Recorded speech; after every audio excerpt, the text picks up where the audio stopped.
बोलायची वेळ येईल तेव्हा मी नक्की बोलेन. आज काय झालंय? मातोश्री बाळासाहेब असताना मातोश्री हे पवित्र मंदिर होतं, त्याचं आता काय झालंय? उदास हवेली झालेली आहे. काय आहे तिथे? बाळासाहेबांचं वास्तव्य तोपर्यंत ते पवित्र मंदिर होतं. आज तुम्ही कशा पद्धतीने वागताय, कशा पद्धतीने वागताय? जिथून वाघाची डरकाळी फुटायची तिथून आता रडगाण्याचा आवाज येतो, शिव्या शाप देण्याचा आवाज येतो, दुसरं काही नाही. हे बाळासाहेबांनी कधी केलं नाही.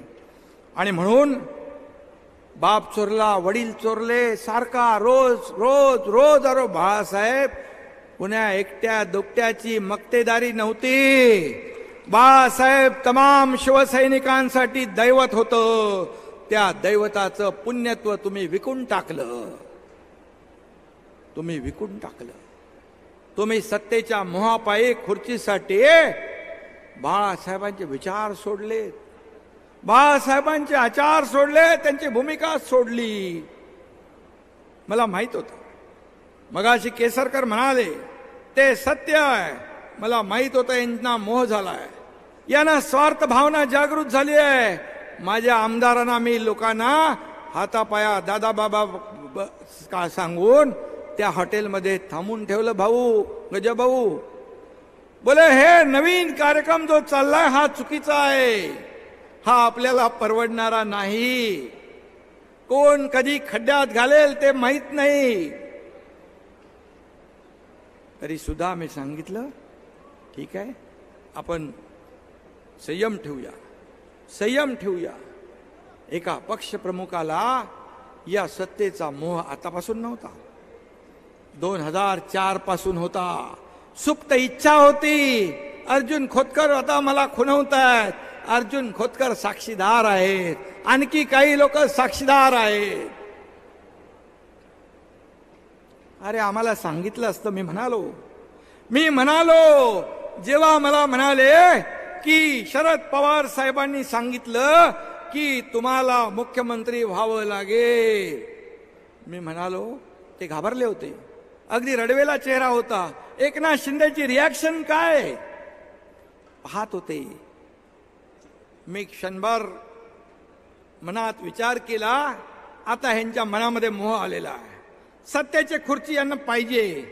मी क्षणात म्हणालो मग ठीक आहे तुम्ही पुढे व्हा. नाही मला कुठे व्हायचं होतं, आता ते जाऊ द्या, तुम्ही पुढे व्हा, आम्ही तुमच्या मागे आहोत. हे मला सांगितलं सगळ्यांनी. ज्याने जे पाठवले होते त्यांनीही सांगितलं, आणि ज्यांना सांगितलं होतं तुम्ही नाव सुचवा त्यांनीही सांगितलं. लपतात का गोष्टी या? तरी सुद्धा मी ठीक आहे बाबा, आपल्या प्रमुखाला एक स्वार्थ भावना, मोह, मायाचं जाळ यांच्या आजूबाजूला आहे, जाऊ दे. एकनाथ शिंदे कधी पदाला लापापलेला नव्हता. मला काही नकोय, मला प्रेम पाहिजे, प्रेम, मला काही नकोय.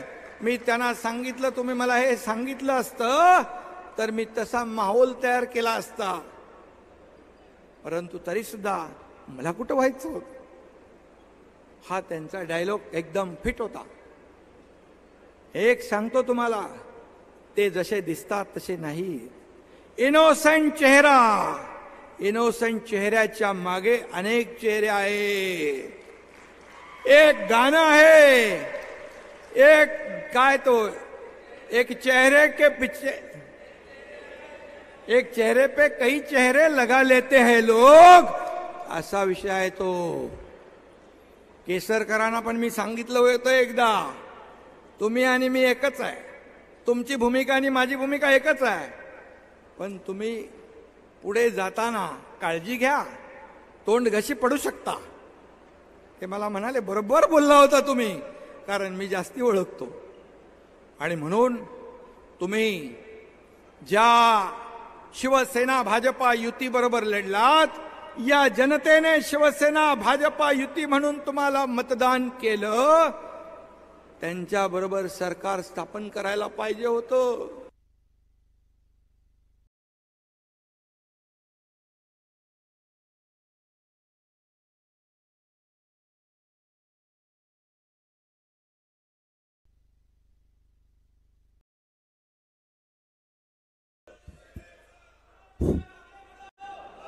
लग्न एका बरोबर, अरे माझा असा मध्ये मध्ये आवाज बंद करू नका,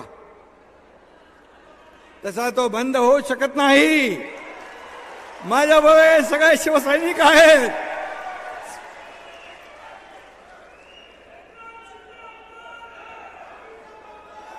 असं नको, आपल्या बरोबर ते लोक, ते सोडून बरेच लोक आहेत. तर आणि त्यावेळी अरे मी मध्येच गडबड झाली. मी का म्हणत होतो, केसरकर 2019ला तुम्ही लग्न एका बरोबर केलं, संसार दुसऱ्या बरोबर, हनीमून तिसऱ्या बरोबर. हे संसदीय शब्द आहेत, बरोबर आहे ना गजाभाऊ? नीलमताई सांगू शकतील. मी असंसदीय शब्द कधीच बोलत नाही. आणि तुम्ही फसवलं, जनतेलाही फसवलं, शिवसैनिकांनाही फसवलं, मोदी साहेबांनाही फसवलं, भारतीय जनता पक्षालाही फसवलं. एकीकडे बाळासाहेब, एकीकडे मोदी साहेब फोटो लावून मतं मिळवली, आणि तुम्ही एका सत्तेच्या खुर्चीपायी सगळं घालवलं.